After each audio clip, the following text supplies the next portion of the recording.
Добре дошли в България! По традиция посрещаме гостите си с хляб, сол и мед. Така показваме гостоприемството си. Пчелният мед е една от рецептите за дълголетие и здраве, която се употребява от почти всяко българско домакинство. За българина през всички векове хлябът е бил в основата на препитанието. Затова в нашите традиции и ритуали той заема почетно място.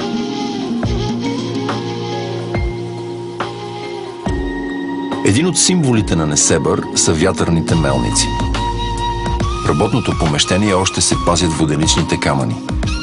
Вятърната мелница е била използвана дълги години за мелене на зърно за брашно. Но ето и нещо друго характерно. Когато се събираме на маса, ние българите започваме с салата и ракия. Бих ви препоръчал прочутата шопска салата. Друг специалитет, също предястие, е тараторът. Това е студена супа, направена от разбито кисело мляко, нарязани купчета краставици, подправена с чесън, копър и смлени орехи. Разхлажда много добре в горещите летни дни.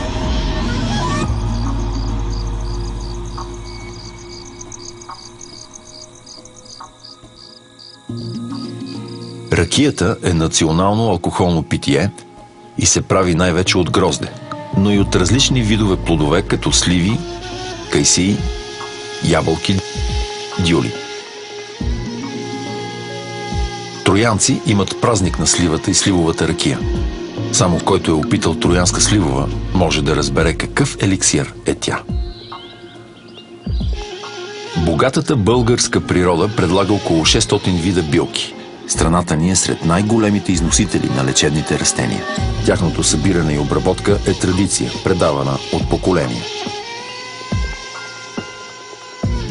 В България особено държим на традициите в естественото отглеждане на плодове и зеленчуци. Имате възможност да ги опитате в различни кулинарни варианти – пресни, печени, натурално консервирани. Опитайте, например, печени червени чушки на жар или пресни чушки, пълнени с сирене.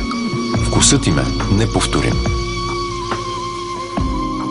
Зимно време опитайте туршия – микс от зеленчуци и подправки, залети с марината.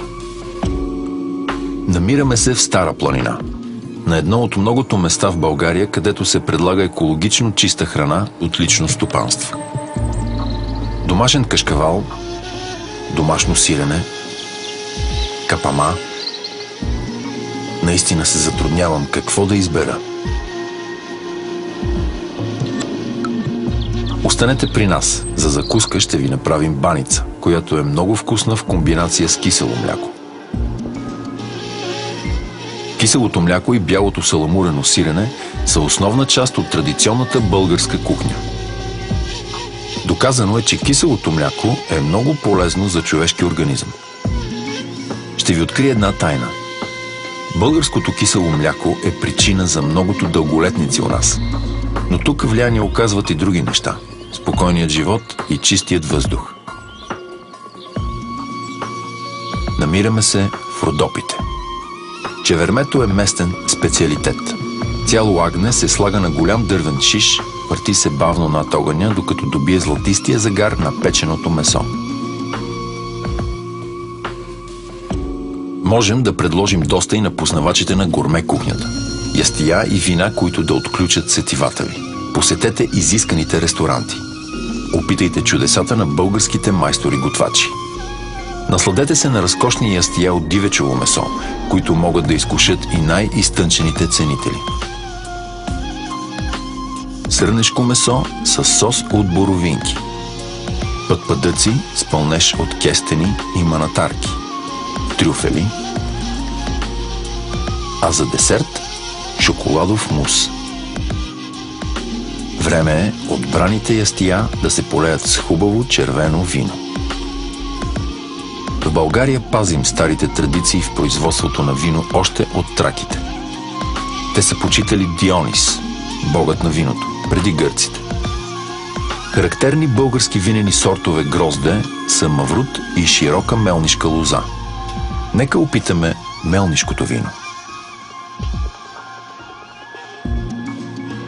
Мелник има уникална архитектура и климат. Плътното на вкус мелнишко вино се добива от виреещия само в тукашните песъчливи почви сорт грозде. И докато на непцето си усещате различните вкусове на виното, можете да наблюдавате природния феномен мелнишките пирамиди. Посетете винарни от най-висок клас, например тази в Южен Сакар или тази до град Хисар. Голямата любов и страстта, с която хората се занимават тук с винарство, говори и за високо качество, признато по цял свят. Традиционно българско мезе за вино са луканката и пастърмата. И за да не ни дотежат твърде виното, тежките мезета и гозби, предлагам да минем към десерта. В тази сладкарница в село Боженци правят десерти, които носят духа на отминалите времена.